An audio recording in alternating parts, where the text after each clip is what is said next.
मरहबा collection mall, readymade कपड़ों का भरपूर खजाना, jeans pant, T shirt, cargo pant, night pant, बच्चे और बच्चियों के लिए अच्छे खूबसूरत और उम्दा ड्रेस। पता याद रखें, जमुर हाई स्कूल मेन रोड, जैतून हजीन मस्जिद के।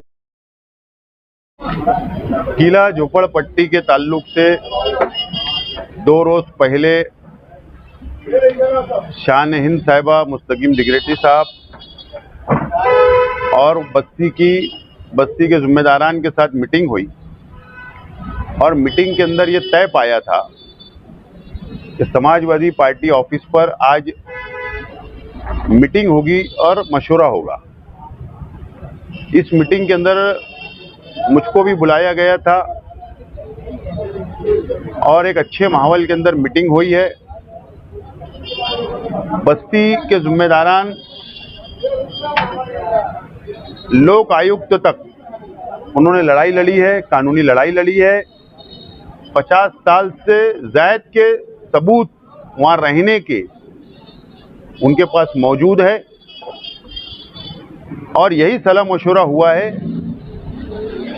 कि लड़ाई कानूनी तौर पर लड़ी जाना चाहिए। इस ताल्लुक से मशवरा हुआ है और 2-3 टीम बनाई गई है जो मुकामी ऑफिसरान से मुलाकात करेगी,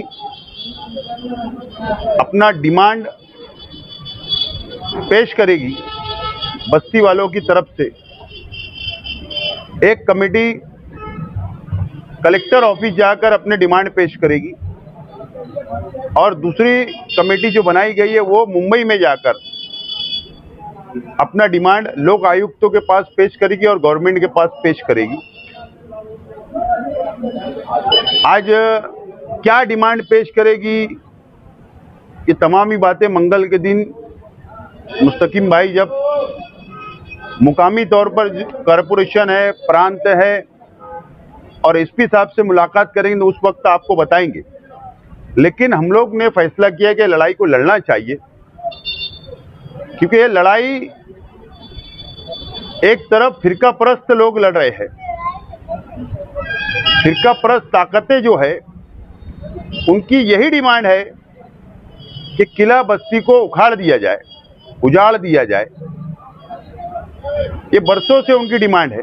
नितेश राणे जैसा शख्स किले के ऊपर आकर मुआयना करके जाता है, ये बात भी शहर ने देखा है। और अब सरकार भी बीजेपी की है, तो ये लड़ाई सरकार से भी है, फिरका परस्त ताकतों से भी है। हम मालेगांव के मुकामी प्रशासन से, चाहे वो महसूल डिपार्टमेंट हो, कॉरपोरेशन हो, पुलिस डिपार्टमेंट हो या हमारे कलेक्टर साहब हो नासिक के, हम ये चाहते हैं कि सबूत की बुनियाद पर बस्ती वालों को इंसाफ दे, इंसाफ मिलना चाहिए। यह हमारी डिमांड होगी और मुझे उम्मीद है कि प्रशासन सबूत की बुनियाद पर इंसाफ करेगा। ये उम्मीद मुकामी प्रशासन से है, इसीलिए आज की मीटिंग ली गई। जो भी यहाँ पर चर्चा हुई, जो भी बातचीत हुई, उसको लेकर किला बस्ती की आवाम मुतमईन है। पहले हमने उन लोगों से यही कहा था कि पहले आप मुतमईन हो जाओ, आप इत्तेहाद कर लो। अगर आपका इत्तेहाद होगा, आप लोग बोलोगे तो हम लोग लड़ाई लड़ेंगे। ना मेरा घर है ना इनका घर है वहां, हम तो उनके लिए लड़ाई लड़ना चाह रहे। तो उन्होंने इत्तेफाक किया, एक राय बनाई और आज हमारे सामने आकर बैठे और कहा कि हम एक राय है और बोले अगर कुछ लोग हमारे साथ नहीं आए तो उनको छोड़ दिया जाएगा, ऐसा उनका ऐलान है। बहरहाल ऐसा है कि इत्तेहाद मुकम्मल तौर पर कहीं होता नहीं है। मैं साफ तौर पर यह बात शहर की आवाम से और किला बस्ती से कहना चाहता हूं, मुकामी नुमाइंदा प्रशासन के साथ मिलकर यह हिम्मत देने की कोशिश कर रहा है कि बिल्कुल आप इन लोगों को उजाड़ दो और बिल्कुल इनको घरकुल योजना में डाल दो। इसलिए उनके हौसले बुलंद हो रहे। ये बात मेरा साफ तौर पर उन पर इल्जाम है। जी ने कुछ दिन पहले कहा कि भाई अभी ये बस्ती का कुछ नहीं हो सकता, इनको यहाँ से निकलना ही पड़ेगा, इस तरह का जवाब एक फाइनल दिया। तो अब आप लोग सामने आए हैं, क्या अब वो लोग मुतमईन हो जाए कि भाई नहीं हमको कहीं ना कहीं जगह मिलेंगी या फिर हमारी बस्ती नहीं उठेगी, इस तरह की कोशिश होगी? नहीं, ये बात तो बस्ती वालों ने ही हमें बताया कि मुकामी एमएलए साहब ने वहाँ मीटिंग ली ईद की छुट्टियों में, और उनकी मीटिंग ली और उन्होंने साफ तौर पर कहा कि कुछ नहीं हो सकता है, आपको यहाँ से 11,000 कॉलोनी जाना है। इस तरीके का जुमले का इस्तेमाल किया, उनको कमजोर करने का काम किया, उनकी हिम्मत तोड़ने का काम किया गया। ये बात बिल्कुल सच है, बस्ती वालों ने हमें बताया है। लेकिन हम लोग लड़ाई लड़ने के लिए तैयार है, कानूनी लड़ाई हम लोग लड़ेंगे, और प्रशासन, कोशिश हमारी होगी कि प्रशासन हमारे साथ बैठकर टेबल पे मीटिंग करे, बस्ती वालों के साथ, हमारे साथ, ताकि बैठकर टेबल पे बातचीत हो सके। जो कारपोरेशन के कमिश्नर पे आप इल्जाम लगा रहे हैं कि ये भ्रष्ट है और उन्हीं कारपोरेशन के कमिश्नर की वजह से ये बस्ती भी उजड़ सकती है, सही है, और उसी का इस्तेमाल करने के लिए शहर के एमएलए वहाँ पे पहुँच गए, तो एक ऑफिसर का जिसके ऊपर इससे पहले भी भ्रष्टाचार के आरोप है और अभी यहाँ पे भी उन्होंने कुछ कम नहीं किया भ्रष्टाचार करने में, तो उनका स्वागत करने का क्या मतलब समझ? क्या ये बस्ती उखाड़ने के लिए स्वागत किया गया? ऐसा है,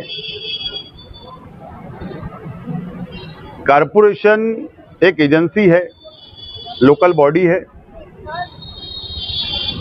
लेकिन इसका पूरा बस्ती के ताल्लुक से पूरा पावर अध्यक्ष ये कार्रवाई करने के कलेक्टर साहब है नासिक जिले के, और कमिश्नर साहब की जितनी जिम्मेदारी है, जितना पेपर मांगा जाएगा, जितना बंदोबस्त मांगा जाएगा, घर पट्टी, नल पट्टी, जमीन, ये तमाम ही चीजें कलेक्टर के पास उनको पेश करना है। ये एक प्रोसीजर का भाग है, वो होते रहेगा। पुलिस प्रशासन को बंदोबस्त देना है, पुलिस प्रशासन भी इसके अंदर कमेटी में है, मीटिंग में शामिल हो रहा है, ये एक बात है। लेकिन एक बात आप समझ लीजिए, कभी भी मैंने ये शहर के मुफाद में लड़ा हूं, कमिश्नर भ्रष्ट है, ये मैंने खुद एक वीडियो के जरिए गवर्नमेंट तक पहुंचाया हूं, ट्वीट किया हूं, अखबारात में, चैनल के ऊपर ये खबर आई, और जाकर कमिश्नर का इस्तेकबाल करना, असल में वो अपने जाति मुफाद सीधा करने के लिए गए थे। कल जो गए थे ना, अपना जाति मुफाद सीधा हो जाए कि अगर शेख आसिफ कमिश्नर के खिलाफ लड़ रहा है तो हम उसके बाजू में रहो, ताकि हमको बजट मिलेगा, चेक मिलेगा, भ्रष्टाचार करने का मौका कमिश्नर देगा। लेकिन उनकी गलत फहमी है, मैं ऐसा होने नहीं दूंगा, मेरी पूरी नज़र रहेगी। आज एक भ्रष्टाचार मैंने बाहर निकाला हूँ, बहुत ढेर ऐसे सबूत मेरे अपने पास है जो मैं धीरे धीरे आवाम के सामने लाऊंगा, और गवर्नमेंट से यही गुजारिश है कि ऐसे कमिश्नर को बुला लेना चाहिए। और अब तो ये शहर देख रहा है कि जो कमिश्नर अगर बस्ती उखाड़ने की बात कर रहे तो ये उनका इस्तेकबाल कर रहे हैं, तो कौन प्रशासन के साथ और कौन बस्ती वालों के साथ है, ये शहर देख रहा है।